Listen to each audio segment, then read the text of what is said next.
في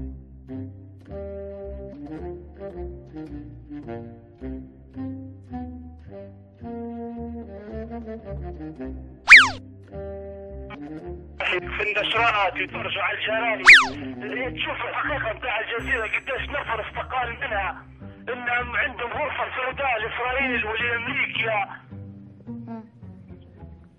لكن أنا كنت نسأل، شفت إن في انقسام كان عند شباب ليبيا الموجودين بالخارج في ألمانيا تحديدا، كان في منهم من انقسم في آراءه وللأسف صدق هذه يعني الأخبار الكاذبة، وبالفعل كان مثلا فكر إن لربما هذه الأخبار الكاذبة موجودة في ليبيا وأخذ موقف مضاد. خدوه في مواقف، خدوه ورجعوا لوطنيتهم. اليوم رجعوا لوطنيتهم بعد ما ان ليبيا تعرضت للقصف. تعرضت للقصف بالطبع من العملاء الخونة هذم، فهمتي؟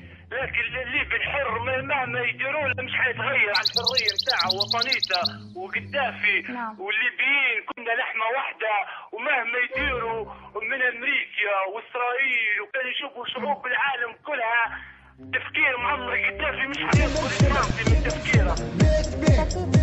طيب ابن ليبيا، كلمة أخيرة ليك يا ريت تكون موجهة لكل أبناء ليبيا داخلا أو حتى خارجا، اللي هم لا زالوا تحت أو لا زالوا داخل سجون هذه المؤامرة ولم يتيقظوا بعد مرور 3 أشهر وبعد تعرض ليبيا يعني للقصف الظالم وبعد تعرض شرق ليبيا لوجود صليبيين وصهاينة على أرضها، ومؤامرة أصبحت واضحة أن ليبيا مستهدفة من قبل الاستعمار.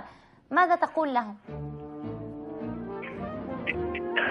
يا اخوتي الليبيين خلاص الموضوع انكشف واضح، المؤامرة واضحة من اسرائيل، تنحب في الليبيين قطر واسرائيل وامريكا، محبة في بدراكم انكم عايشين عيشة الهناء وعيشة العز عيشة الكرامة، ما نفسش ليبي برا قاعد ياكل في الشارع الا بجيبه وكظيف وفلوسه.